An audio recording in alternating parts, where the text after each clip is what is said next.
നമസ്കാരം. മധുര മീനാക്ഷി ക്ഷേത്രത്തിൽ ദർശനത്തിനെത്തിയപ്പോൾ തടഞ്ഞ സംഭവത്തിൽ നടിയും ബി.ജെ.പി. നേതാവുമായ മമതയോട് മാപ്പ് ചോദിച്ച് തമിഴ്നാട് ദേവസ്വം മന്ത്രി പി.കെ. ശേഖർ ബാബു.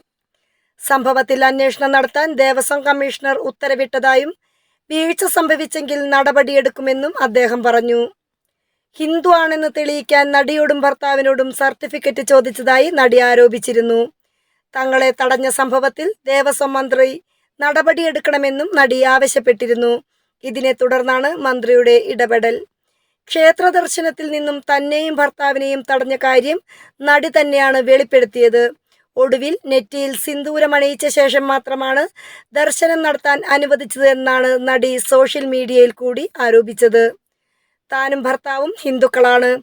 തിരുപ്പതിയിൽ പോലും ഈ പ്രശ്നം സംഭവിച്ചിട്ടില്ല. ആരും ഇതുവരെ ഒരു ക്ഷേത്രത്തിൽ നിന്നും തടഞ്ഞിട്ടില്ല. ക്ഷേത്രം അധികൃതർ അപമര്യാദയായാണ് പെരുമാറിയത്. നടപടി വേണമെന്നാണ് നടി ആവശ്യപ്പെട്ടത്. എന്നാൽ മാസ്ക് ധരിച്ചതിനാലാണ് തടഞ്ഞതെന്നും ഇത് ക്ഷേത്രത്തിലെ പതിവ് രീതിയാണെന്നുമാണ് ക്ഷേത്രം അധികൃതർ പ്രതികരിച്ചത്. വന്നത് മമിത ആണെന്ന് മനസ്സിലായില്ലെന്നും വ്യക്തമാക്കിയിരുന്നു. News desk മലയാളാക്ഷരം.